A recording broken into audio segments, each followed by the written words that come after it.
എല്ലാവർക്കും Mallu big boss ടോക്സിന്റെ പുതിയ വീഡിയോയിലേക്ക് സ്വാഗതം. ബിഗ് ബോസ് ഹൗസിലെ ഏറ്റവും പുതിയ അപ്ഡേറ്റുകൾക്കായി ഈ ചാനൽ ഇപ്പോൾ തന്നെ സബ്സ്ക്രൈബ് ചെയ്യുക. ബിഗ് ബോസ് മലയാളം സീസൺ 7ലെ 8ാം ആഴ്ചയിലെ വോട്ടിംഗ് അതിന്റെ അവസാന ദിവസത്തിലേക്ക് കടന്നിരിക്കുകയാണ്. അതിൽ തന്നെ വൻ മാറ്റങ്ങളാണ് നമുക്ക് കാണാൻ സാധിക്കുന്നത്. ഏറ്റവും പുതിയ അപ്ഡേറ്റുകൾ പ്രകാരം ഇന്ന് രാവിലെ 9 മണിവരെയുള്ള ഹോട്ട്സ്റ്റാർ ഒഫീഷ്യൽ വോട്ടിംഗ് റിസൾട്ടാണ് നമ്മൾ ഈ വീഡിയോയിൽ നോക്കാൻ പോകുന്നത്. ഈ കണക്കുകൾ പ്രകാരം അനീഷ് 27,564 വോട്ടുകളോടെ 1ാം സ്ഥാനം നിലനിർത്തിക്കൊണ്ട് ശക്തമായ ലീഡിലേക്ക് കുതിച്ചിരിക്കുകയാണ്. പ്രേക്ഷകരുടെ വലിയ പിന്തുണയാണ് അനീഷിന്റെ ഈ മുന്നേറ്റത്തിന് പിന്നിൽ. തൊട്ടു പിന്നാലെ 25,897 വോട്ടുകളുമായി ഷാനവാസ് 2ാം സ്ഥാനത്ത് തുടരുന്നു. ആദ്യ സ്ഥാനത്തേക്കുള്ള പോരാട്ടത്തിൽ ഷാനവാസ് സജീവമാണ്. മുൻപന്തിയിലുണ്ടായിരുന്ന ആദില ഇപ്പോൾ 23,965 വോട്ടുകളോടെ 3ാം സ്ഥാനത്തേക്ക് മുന്നേറിയിരിക്കുകയാണ്.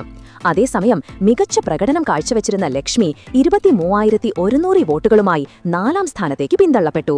ഏവരെയും ഞെട്ടിച്ചുകൊണ്ട് പ്രേക്ഷകരുടെ പിന്തുണ നേടി ജിഷിൻ 22,421 വോട്ടുകളോടെ 5ാം സ്ഥാനത്തും ആര്യൻ 21,521 വോട്ടുകളോടെ 6ാം സ്ഥാനത്തും എത്തിയിട്ടുണ്ട്.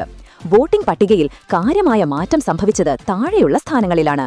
കഴിഞ്ഞ ദിവസങ്ങളിൽ താഴെത്തട്ടിലായിരുന്ന അക്ബർ 20,178 വോട്ടുകളോടെ 7ാം സ്ഥാനത്തേക്ക് മുന്നേറിയപ്പോൾ പ്രേക്ഷകരുടെ പിന്തുണയിൽ മുന്നേറിക്കൊണ്ടിരുന്ന ജിസൽ 19,267 വോട്ടുകളോടെ 8ാം സ്ഥാനത്തേക്ക് പിന്തള്ളപ്പെട്ടു. എലിമിനേഷൻ ഭീഷണിയിൽ ഏറ്റവും കൂടുതൽ വോട്ടുകൾ നേടിയിരിക്കുന്നത് സാബുമനാണ്. 17,654 വോട്ടുകളോടെ 9ാം സ്ഥാനത്തുള്ള സാബുമനും 16,749 വോട്ടുകളുമായി 10ാം സ്ഥാനത്തുള്ള ബിന്നിയും തമ്മിൽ ചെറിയ വോട്ടിംഗ് വ്യത്യാസം മാത്രമാണുള്ളത്. ഏറ്റവും അവസാന സ്ഥാനത്ത് 15,889 വോട്ടുകളുമായി അഭിലാഷ് തന്നെ തുടരുന്നു. വോട്ടിംഗ് പൂർത്തിയാകാൻ മണിക്കൂറുകൾ മാത്രം ബാക്കി നിൽക്കെ ഈ 3 മത്സരാർത്ഥികളും കടുത്ത വെല്ലുവിളിയാണ് നേരിടുന്നത്. നിങ്ങളുടെ പ്രിയപ്പെട്ട മത്സരാർത്ഥിയെ പിന്തുണയ്ക്കാൻ ഇനി മണിക്കൂറുകൾ മാത്രം ബാക്കിയുള്ളൂ. അതുകൊണ്ട് നിങ്ങളുടെ വോട്ട് നൽകി അവരെ ഹൗസിനുള്ളിൽ നിൽക്കാൻ സഹായിക്കുക. ഈ അവസാന നിമിഷങ്ങളിൽ ഏത് മാറ്റവും സംഭവിക്കാം. അപ്പോൾ ഈ ആഴ്ച എലിമിനേഷനിൽ വന്നിരിക്കുന്നവരുടെ പെർഫോമൻസിനെ പറ്റി നിങ്ങളുടെ അഭിപ്രായങ്ങൾ എന്തൊക്കെയാണ്? അഭിപ്രായങ്ങൾ താഴെ കമന്റ് ബോക്സിൽ രേഖപ്പെടുത്തുക. ഇതുപോലത്തെ കൂടുതൽ ബിഗ് ബോസ് അപ്ഡേറ്റുകൾക്കായി ഈ ചാനൽ സബ്സ്ക്രൈബ് ചെയ്യുക.